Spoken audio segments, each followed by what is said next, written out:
paper was on, or my research was on critical considerations to answer the problem of material poverty in Malawi from a biblical perspective. So if you live in Africa, you are very familiar with poverty. We are all surrounded by poverty, but let me start sketching for those of you that are not familiar with Malawi.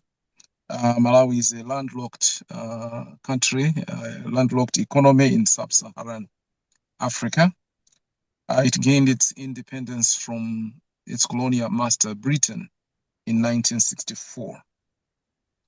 Economically, it is rated as one of the poorest countries in the world. Its last census recorded that there are 18.414 million people living in Malawi. Its per capita gross national income is $320 US as of 2017.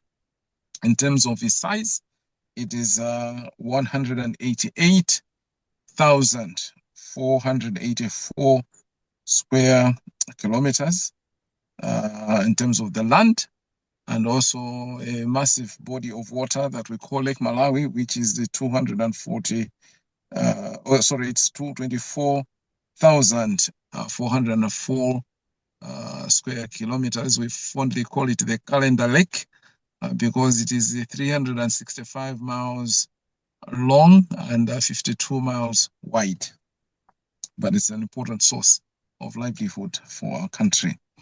Malawi is also a religious country with 77.4 who adhere to the Christian religion, 13.8 Muslim, and 5.8 a mixture of traditional and other religions, Rastafarians included, and so on and so forth. So basically, that is something a little bit about Malawi.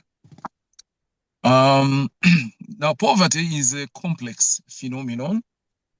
Before I go into my basic assumption, but let me say that poverty has many faces. We have material poverty that we are all too familiar with, where the basic needs cannot be met, and so if you're poor, you don't have a decent housing, you don't have clothes, you don't have food to last you throughout the year, and so on and so forth. There's also spiritual poverty, which, if we are theologians, we are very familiar with. There's something called civic poverty, which is the lack of opportunity for the excluded and the poor to shape their own future.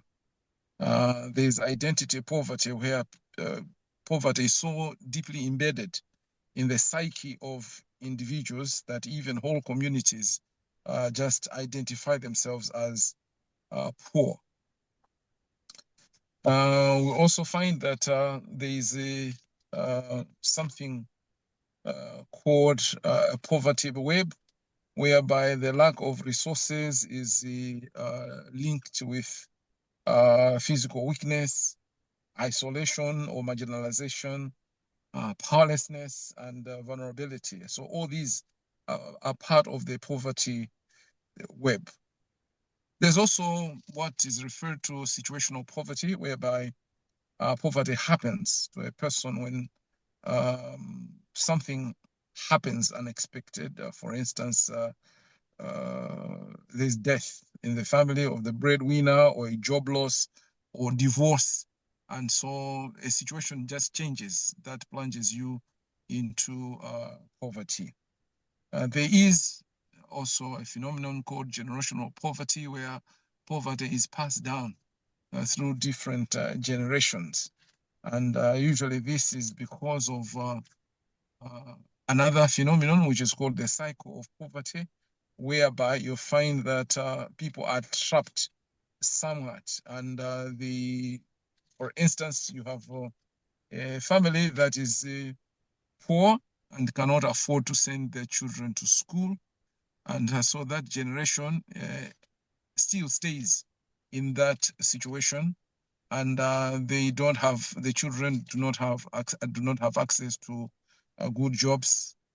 They have children whom they can't educate, and so it's just a cycle that goes round and round until maybe a breakthrough that comes through maybe one of them coming out and also reaching out to the rest for support and helping them to just make sure that they come out of poverty. So just by way of introduction in terms of the many faces of poverty, that's what I can say. So there's a basic assumption that I'm making here, that I'm saying that the assimilation in terms of the critical consideration to find one of the overarching consideration in order to fight poverty is that the assimilation and application of biblical principles by the majority of Malawians is critical in offering a chance to create moral capital to address problems that exacerbate poverty in Malawi. Let me restate that the assimilation and application of biblical principles by the majority of Malawians is critical in offering a chance to create moral capital to address problems that exacerbate poverty in Malawi. Now, it is important that I clarify what I mean when I talk about biblical principles. I know I'll come back to that. I'm not suggesting that if a country is more religious or if it is more Christian, like in the case of Malawi, Malawi is over 70% Christian, that on account of that, it would be free from poverty.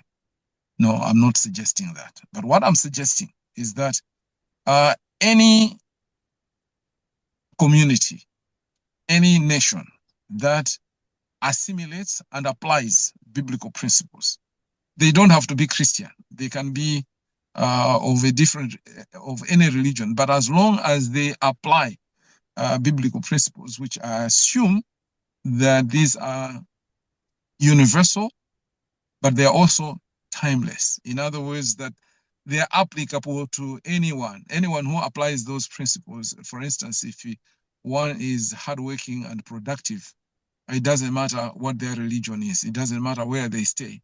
It doesn't matter at whatever time they live on earth. All factors being equal, they are bound to be prosperous. So basically, that is what I'm saying. I'm also saying that in the case of Malawi, there needs to be what I call moral capital. And I'm going to define that later. And because without that, the many efforts to fight poverty, from our experience, have proven futile.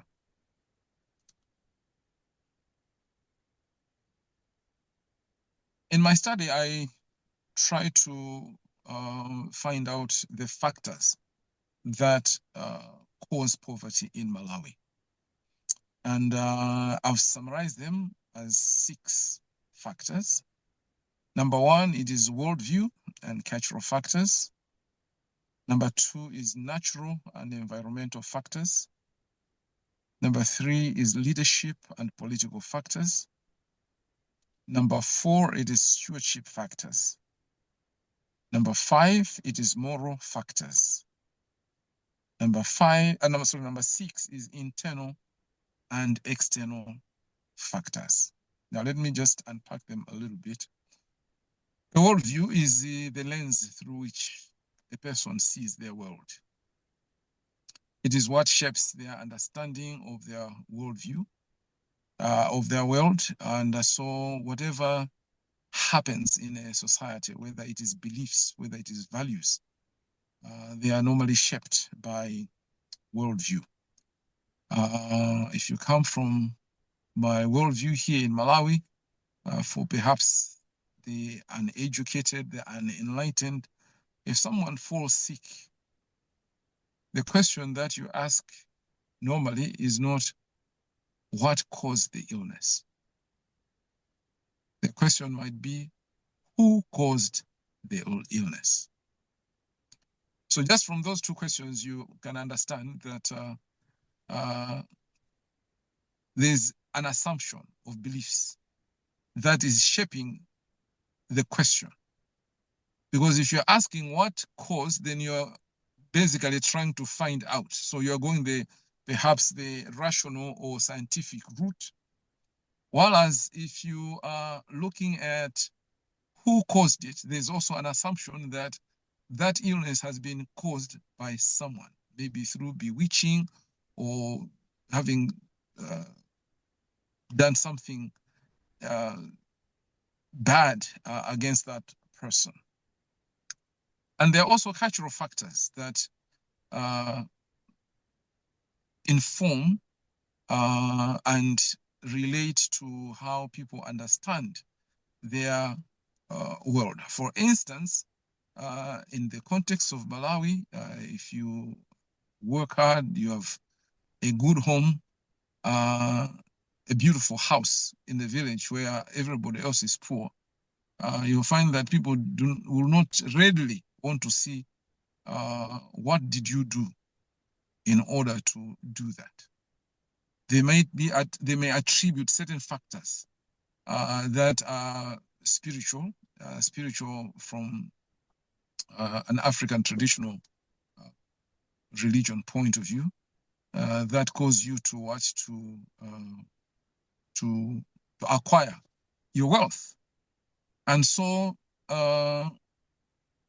and even the person who has also made such an accomplishment lives in fear that, well, he's a cut above the rest in terms of wealth, and therefore he can be bewitched.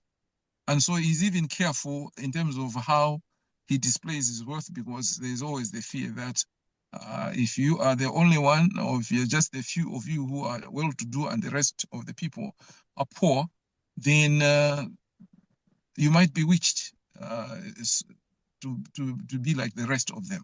So such things somehow hamper or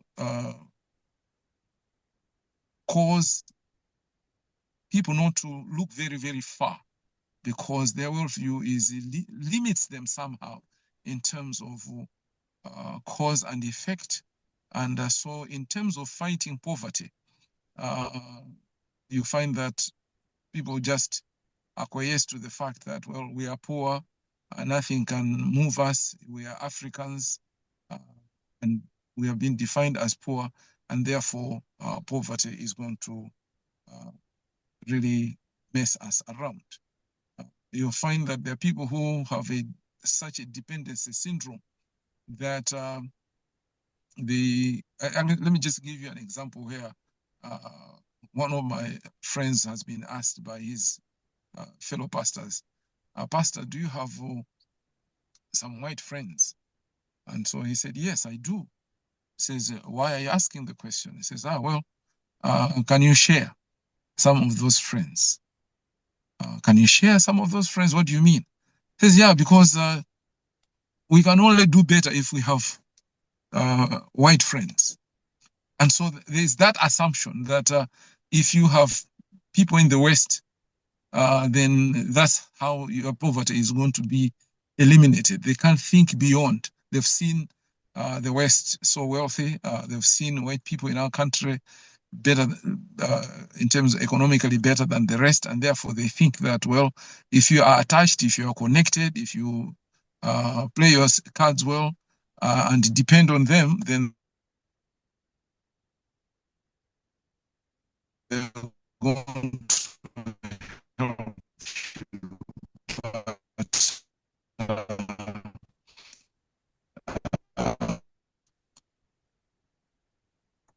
flooding, because there's been a lot of downpour of rain for several days.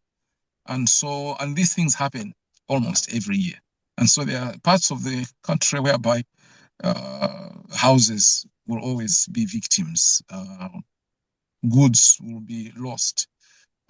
Animals, domestic animals will be swept away by flooding waters, and people die. And so these things occur almost every year, and such communities really experience poverty. The environmental factors, sometimes there's too much sun, drought, and sometimes even when the crop is good, you find there are locusts. And so these also factors that cause poverty. The third one, I think, is perhaps very familiar to most of us when it comes to leadership, where there's a leadership vacuum. And here we're not all saying that there's no leader in place, but there is a leader, but he's not exercising good leadership principles. You find that countries continue to wallow in poverty because the leader is not doing what a leader is supposed to do. Political factors, where the politics is very toxic, people can't thrive. And we've seen that in our own country. I did a study of the leaders that we've had, starting with our first leader, who was a dictator, and 30 years later we had democracy, and the leaders that have followed, and we find that there is a lot of room where things could have been done better to make our country move forward. There's also stewardship factors. Stewardship factors basically are about looking after the things that God has given to you. Malawi has had beautiful forests. In fact, one of its forests was said to be the largest man-made forest in the world. But that claim can no longer be sustained because there's been so much wanton cutting of trees, and that there are many places that are bare. And so these, instead of helping the nation to prosper, you find that with short-term visions, people just wasting. We are not recycling things. We're not looking after the things that God has given to us. God has given us minerals, but you find that the country has signed deals with the people that extract the minerals from the ground for a pittance. And you find that for the wealth that you have underground, if it was well utilized, as other countries have done, this nation could be rich. But because we fail in our stewardship, you find that we are not able to do well. There's also the moral factors. Moral factors have to do with the morality, the issue of right and wrong, the issue of good and evil. This is one area where our nation has suffered. Talk about corruption, theft. These are big vices that have exacerbated poverty in Malawi.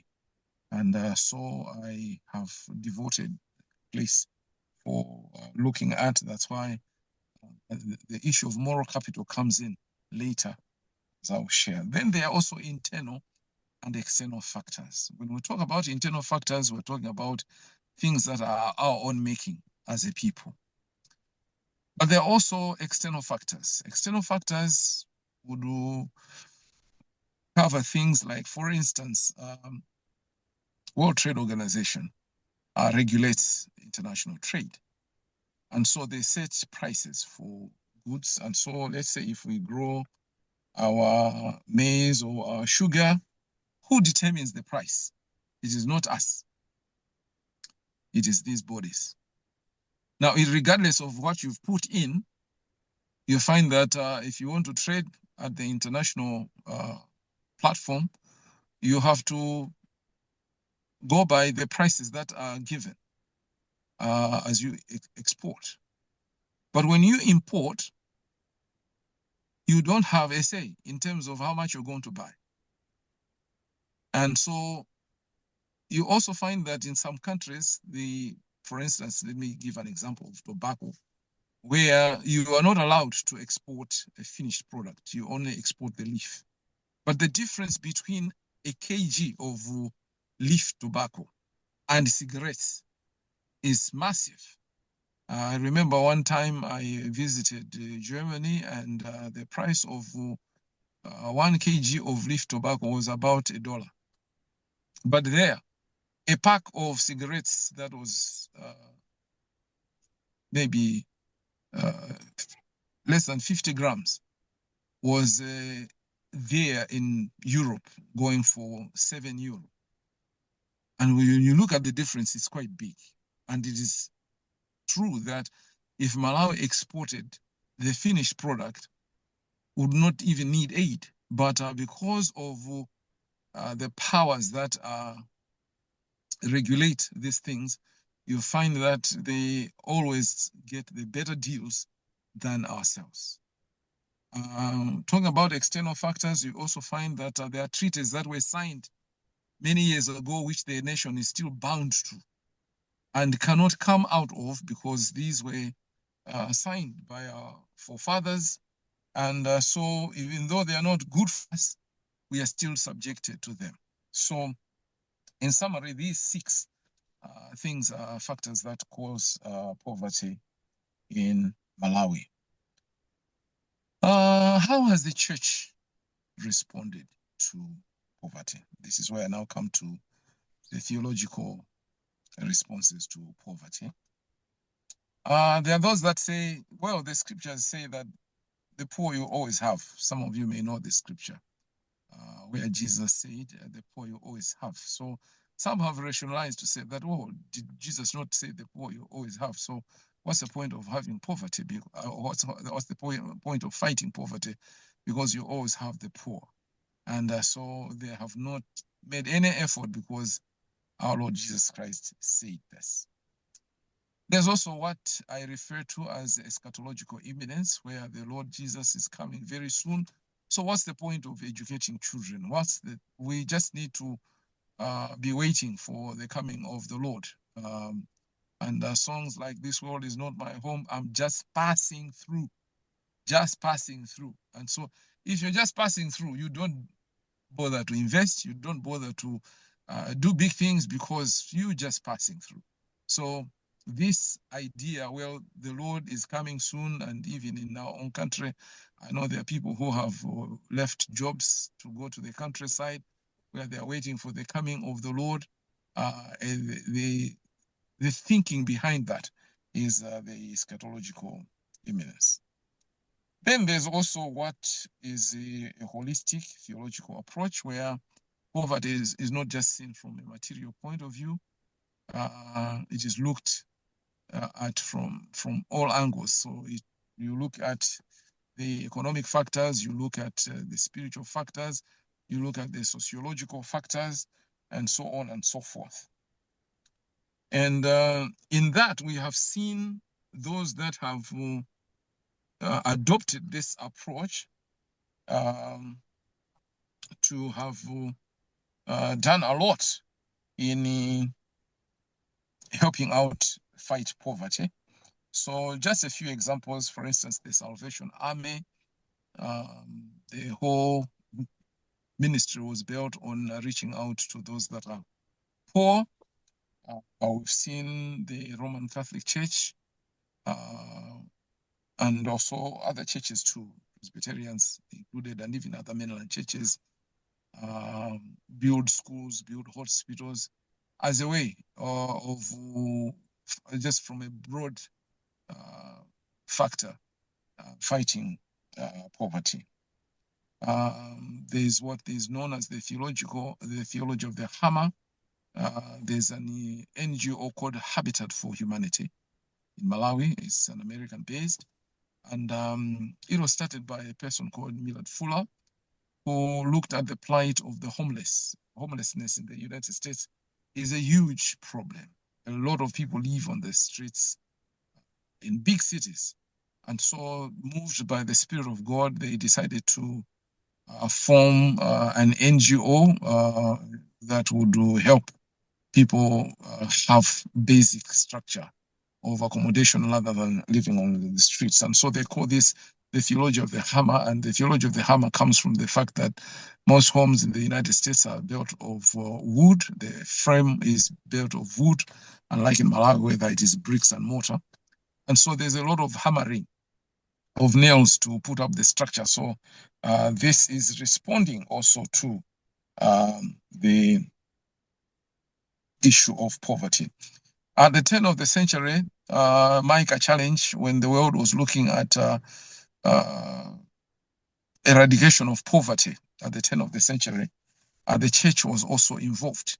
And so the church made commitments to fight poverty, and using Micah 6:8, he has shown you, O man, what is good and what the Lord requires of you: to love mercy, to act justly, and to walk humbly with your God. And so the issue of walking humbly and loving mercy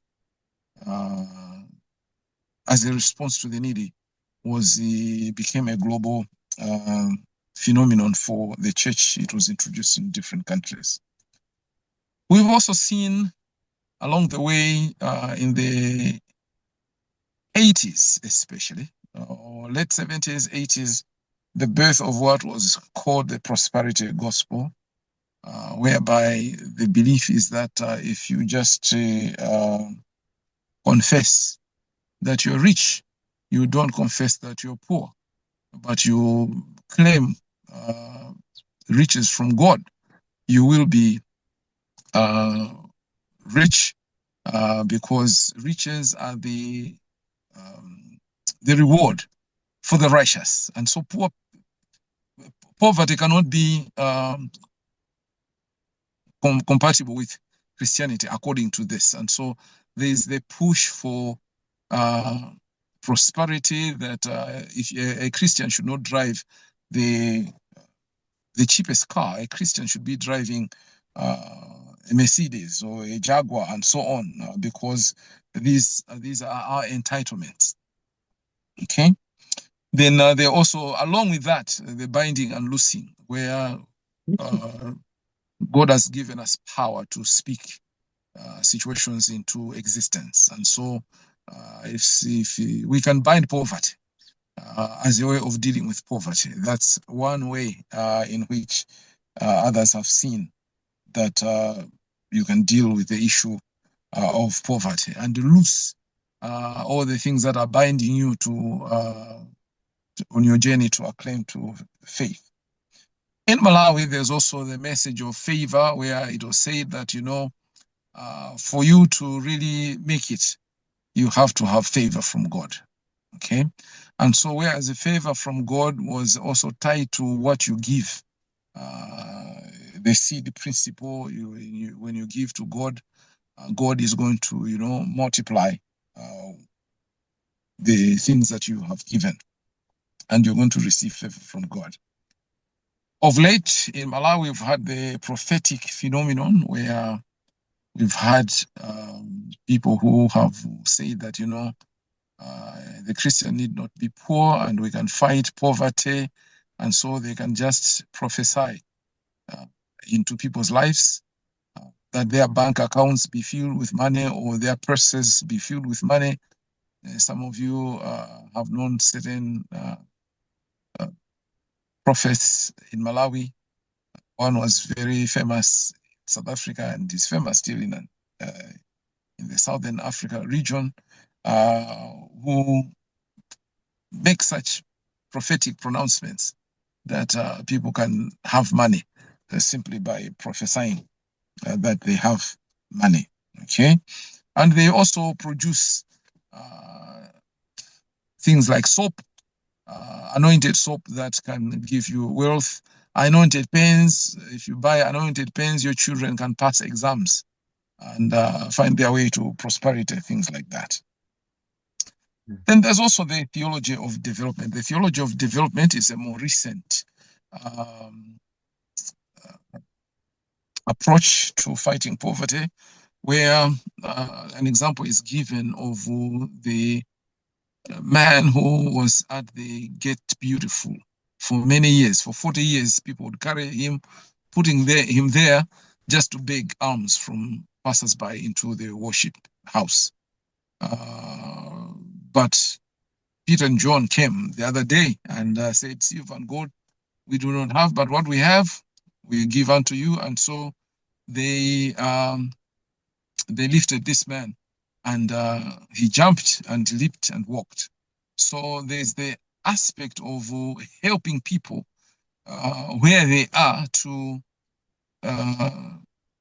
get them to where they should be through certain developments that can help them to be there rather than just praying and or just dropping alms and hope that, well, as long as you give them pennies or kwachas, the currency in my country, then they're going to be prosperous. No, that we should not fall for the idea that just giving people things will help them. Donations won't help, but we need to actually help them out, lift them out of their situations.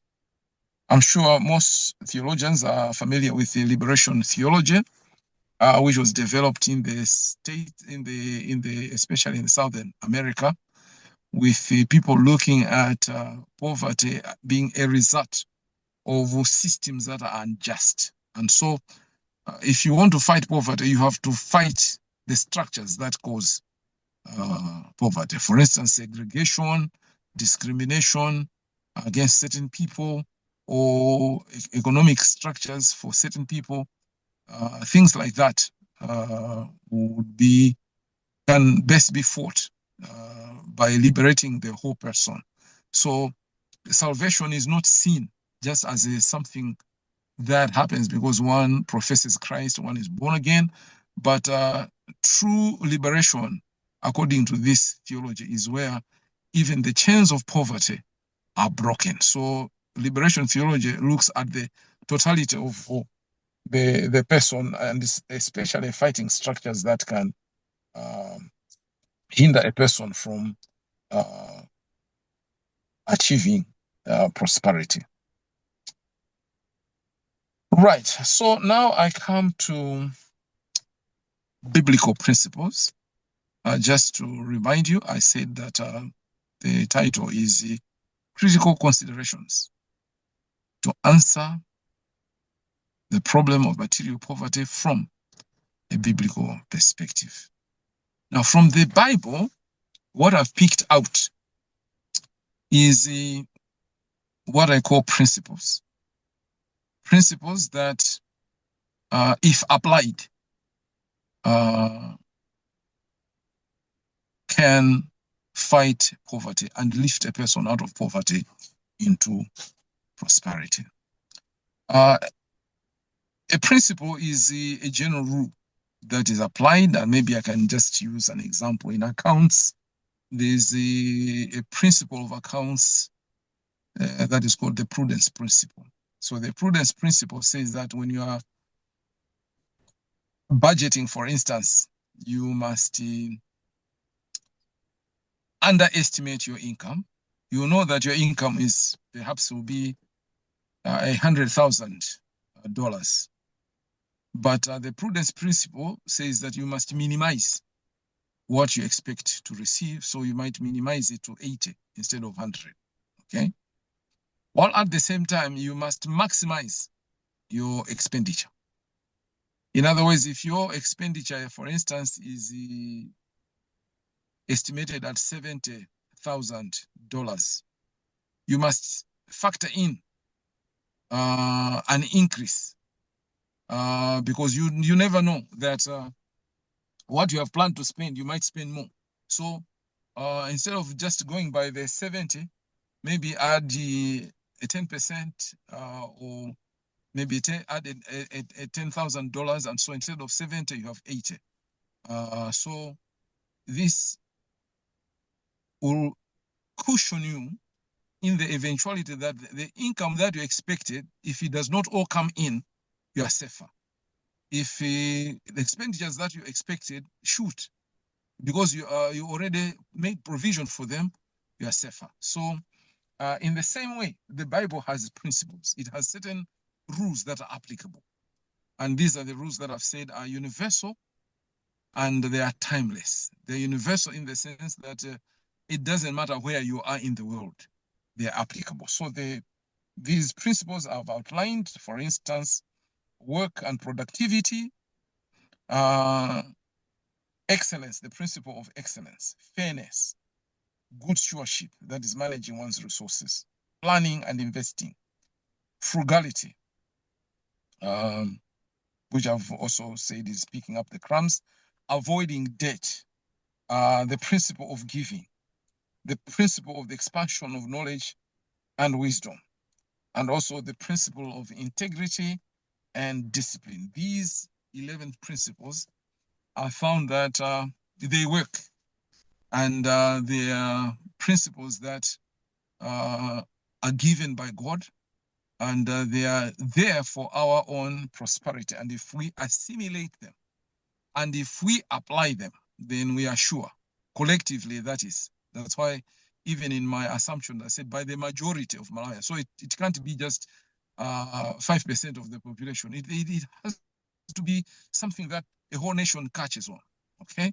So if a whole nation believes that we must work hard, we must be productive, then that nation is bound to prosper. But if a nation is depending on others, if it's failing to produce its own food, then you can't expect much out of that nation. That nation is bound to remain poor. But if a nation is working hard and is productive, and it is a true factor that in all nations that are prosperous, they are producing things, okay?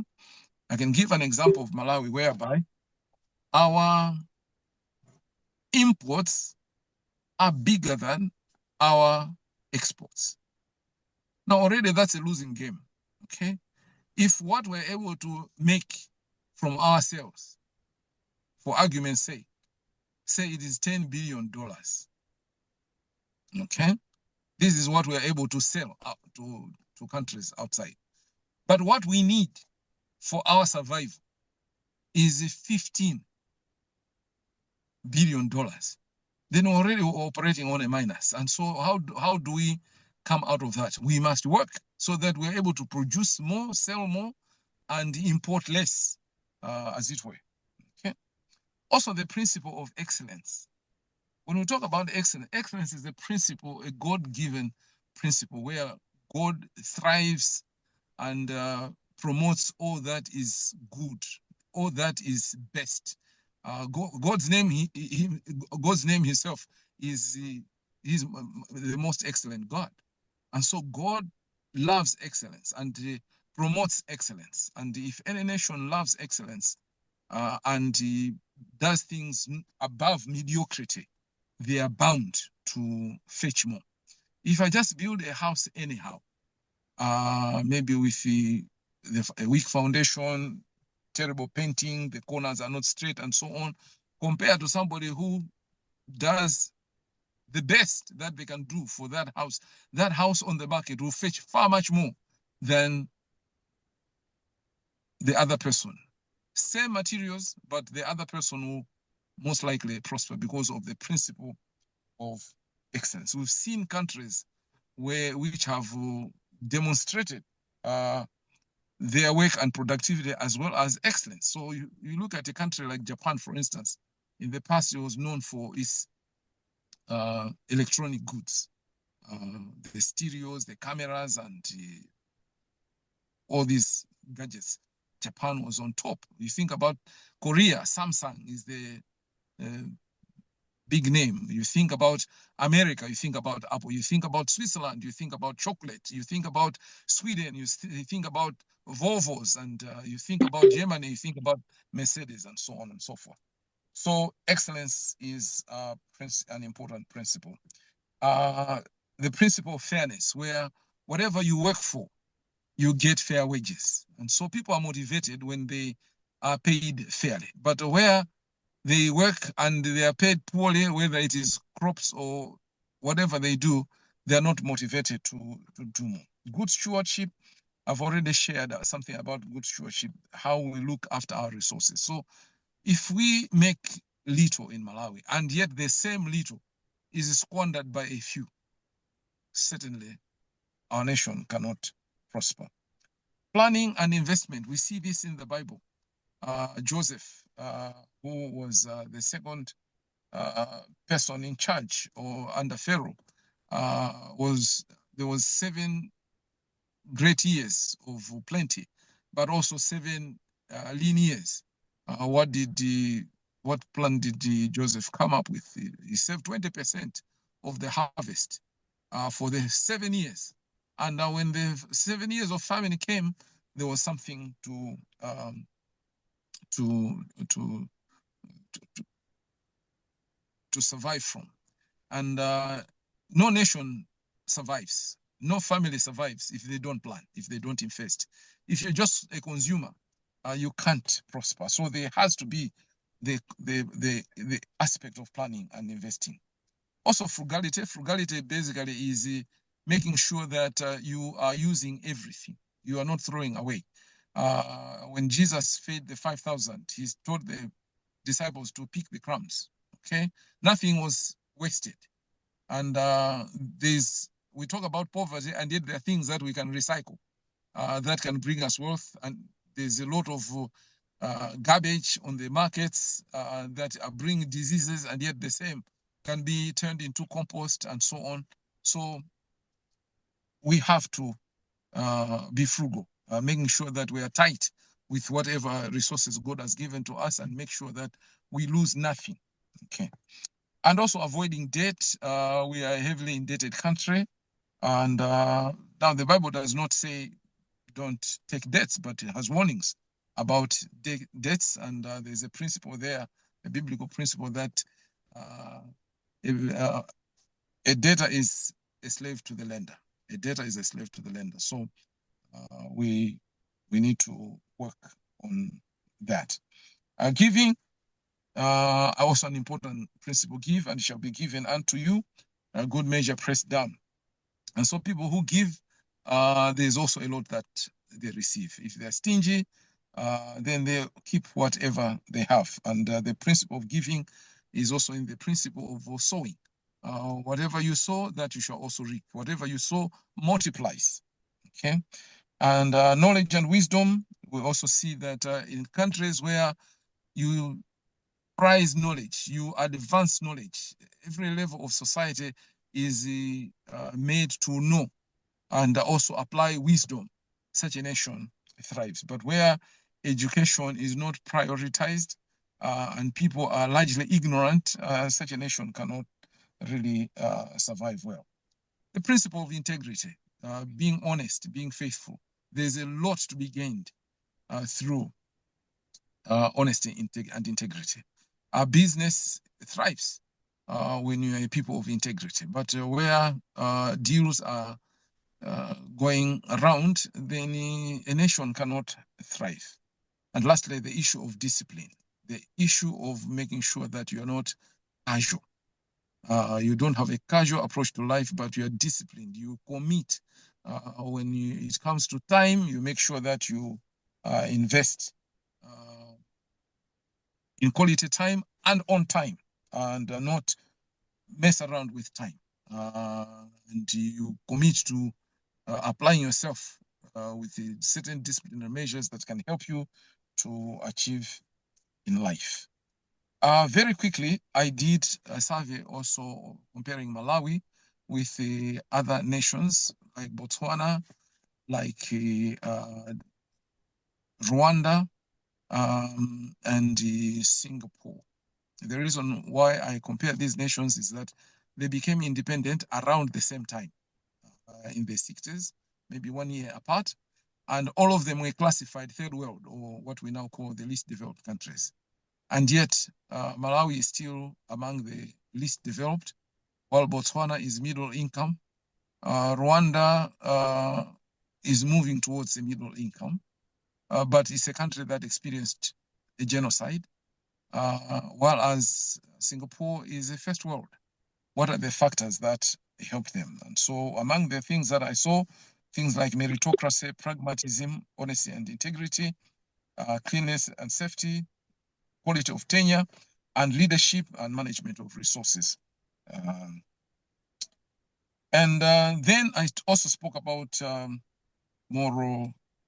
importance of moral development of moral capital. Malawi has natural resources, and that's a capital. It has some financial capital. It does have social capital. It does have human capital. There are people that have been trained and can be deployed in various sectors and do well. It has manpower. There's people that are able to do manual labor.